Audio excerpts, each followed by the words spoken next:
अस्सलाम वालेकुम फ्रेंड्स। उम्मीद है आप सब लोग खैरियत से होंगे। फ्रेंड्स, आज एक इम्पॉर्टेंट टॉपिक के ऊपर मैं डिस्कस करने जा रहा हूँ कि जैसे आप जानते हैं कि स्ट्रेस जो है वो आपकी मेंटल हेल्थ के लिए कितना लीथल है, फिजिकल हेल्थ के लिए कितना लीथल है, आपकी कॉग्निटिव हेल्थ के लिए कितना लीथल है, और आपकी सेक्सुअल हेल्थ के लिए कितना लीथल है। देखिए, पहली बात तो है कि मैं मुझे थोड़ा सा एक आपको एक हेल्थ के हवाले से आपको थोड़ा सा कॉन्सेप्ट मैं आपको देता हूँ कि बेसिकली जो हेल्थ है ना, एक पैकेज है। ओवरऑल अगर आप कहें कि मैं हेल्दी हूँ, तो वो एक पैकेज है चार चीज़ों का। चार तरह की हेल्थ होती है। एक फिजिकल हेल्थ है, जैसे हम कहते हैं कि कोई डायबिटीज, कैंसर या इस तरह की बीमारी, टीबी ना हो आपको, या इस तरह का कोई भी इन्फेक्शियस क्रॉनिक डिजीज ना हो, तो आप फिजिकली ठीक है। ओवरऑल हेल्दी होने का मतलब ये है कि आपकी चार किस्म की हेल्थ होनी चाहिए।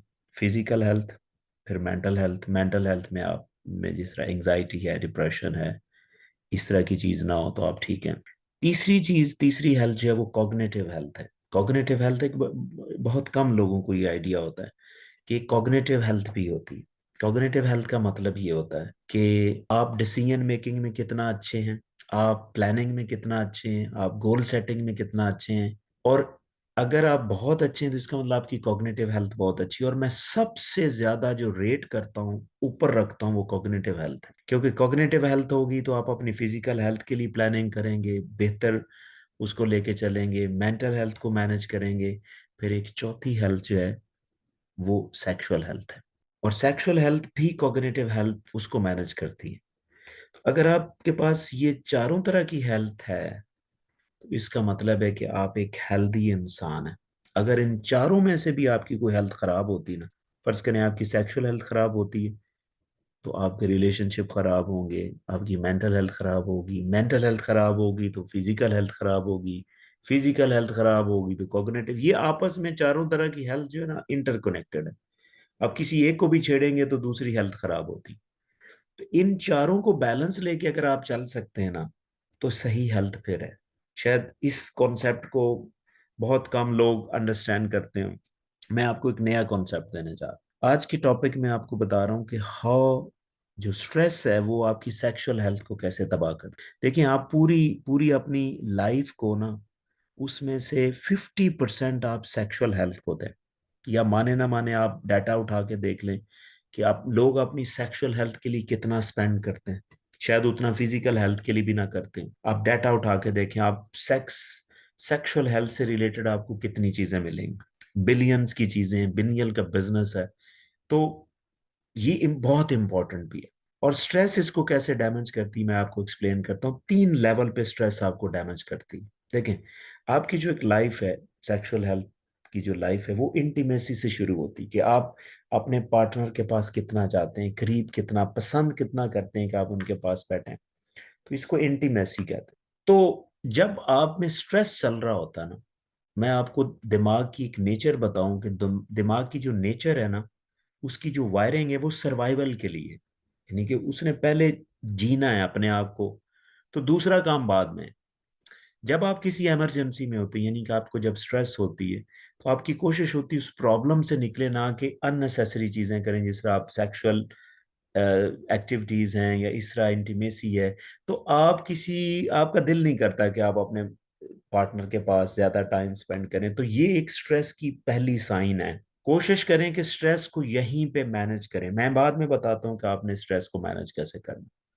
नंबर वन, जैसे आपको स्ट्रेस होता है ना, तो स्ट्रेस की वजह से आपका जो ब्रेन सिस्टम है वो एक्टिव हो जाता है। वहां पे एक पूरा एक सिस्टम चलता है जिसे हम HPA एक्सेस कहते हैं, कि आपके ब्रेन का एक एरिया होता है जिसे हम हाइपोथैलेमस कहते हैं। वहां से कुछ हार्मोन रिलीज होते हैं, वो पिट्यूटरी ग्लैंड पे जाते हैं। P for pituitary gland, HPA। और वहां से कुछ हार्मोन रिलीज होते हैं तो आपके एड्रीनल ग्लैंड पे जाते हैं, जिसे हम ए कहते हैं। यानी कि HPA एक्सेस बनता है। ये तीन तरह का सिस्टम जो है वो एक्टिवेट होता है, और एड्रीनल ग्लैंड फाइनली एक हार्मोन सेक्रीट करता है जिसे हम कार्टिसोल कहते हैं। कार्टिसोल हमारे फायदे के लिए तो इस तरह है कि आपको उस सिचुएशन को मैनेज करने के लिए एक्टिव करता है, आपके मसल को, आपकी बॉडी को तैयार करता है। लेकिन उस टाइम आपकी जो सेक्सुअल लाइफ है, ये सेक्सुअल हेल्थ है, वो डाउन चली जाती है। क्योंकि आपकी जो बॉडी का फोकस है उधर नहीं होता, आपके जो ब्रेन का फोकस है वो कहीं और होता है, वहां नहीं होता। इस वजह से आप स्ट्रेस में इंटीमेट नहीं होना चाहते। घर नहीं टाइम पे आएंगे, लाइक आपने पार्टनर से मिलने की ख्वाहिश नहीं होगी आपको। तो स्टोरी यहाँ से शुरू हो जाती है। जब आप और ज्यादा स्ट्रेस में रहते हैं तो आपकी जो सेक्सुअल डिजायर है, जिसे हम लिबिडो कहते हैं, वो कम हो जाती है। क्यों?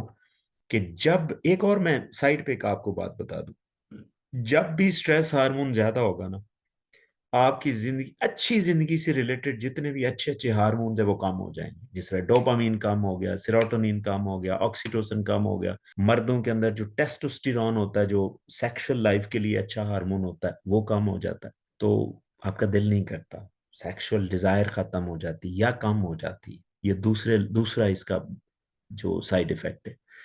जब कम हो जाती है तो इवन कम सेक्सुअल डिजायर के साथ अगर आप इंटीमेट हो के कुछ करना भी चाहते हैं, तो होता क्या है कि स्ट्रेस में जो ब्लड सर्कुलेशन होती है वो ज्यादा मसल की तरफ होगी, ब्रेन के ऊपर ज्यादा फोकस पड़ेगा, ब्रेन के अंदर ब्लड सर्कुलेशन ज्यादा होगी क्योंकि आप इमरजेंसी में होते हैं। और याद रखें कि आपके जो सेक्सुअल ऑर्गन्स हैं वहां पे ब्लड सर्कुलेशन कम होती है। जब ब्लड सर्कुलेशन कम होती है तो इरेक्शन इश्यूज आते हैं, जिसकी वजह से फिजिकल इशू आपको आएंगे and you will be unable to perform. तो इस तरह स्ट्रेस 3 लेवल के ऊपर आपकी सेक्सुअल लाइफ को इफेक्ट करती है।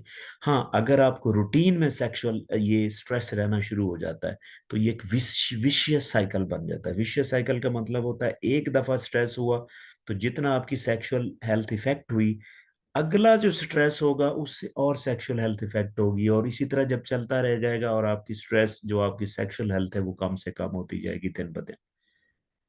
तो इसको जितना जल्दी मैनेज करेंगे आपके लिए फायदा। अब स्ट्रेस को मैनेज कैसे कर सकते हैं, ये पर्सन टू पर्सन वेरी करता है भाई, इसका कोई एक फार्मूला नहीं। इसका बेहतरीन सोल्यूशन तो ये है कि आप किसी मेंटोर, किसी प्रोफेशनल से मिल लें तो बेहतर है। देखिए, स्ट्रेस का सम टाइम लोग बड़ा सजेस्ट कर रहे होते हैं कि आप मूवी देखने चले जाएं, ठीक है, आप मरी चले जाएं, घूम फिर के आए, ठीक हो जाएंगे। अब देखें, पहले उसको पैसों का मसला है। अब मरी आप उसको भेज रहे हैं या उसे कह रहे हैं आप सिंगापुर से एक दफा या मालदीव से चक्कर लेकर आके आ जाएंगे, आप ठीक हो जाए, वो पैसा और लगाएगा और स्ट्रेस में जाएगा। सो डिपेंड करता है, पहले स्ट्रेसर को असेस किया जाए तो उसका स्ट्रेसर क्या है। ये प्रोफेशनल आपकी हेल्प कर सकता है, क्योंकि जब आप स्ट्रेस में होते हैं आपका प्लानिंग वाला ब्रेन एरिया वैसे ही काम नहीं कर रहा होता, आपसे बेहतर स्ट्रेस मैनेजमेंट प्लान नहीं होगी, ये समझ लें। You need a professional person, बेहतरीन तरीका तो ये है। लेकिन ओवरऑल जो जेनेरिक चीजें हैं वो आप मेडिटेशन कर सकते हैं, आप योगा कर सकते हैं, आप माइंडफुलनेस एक्टिविटीज कर सकते हैं, आप सेल्फ हिप्नोसिस कर सकते हैं, या अगर आप प्रोफेशनल के पास जाते हैं तो वो भी आपको हिप्नोसिस या एनएलपी या सीबीटी के सेशन दे सकता है, जिसकी वजह से आपकी स्ट्रेस कम हो जाए।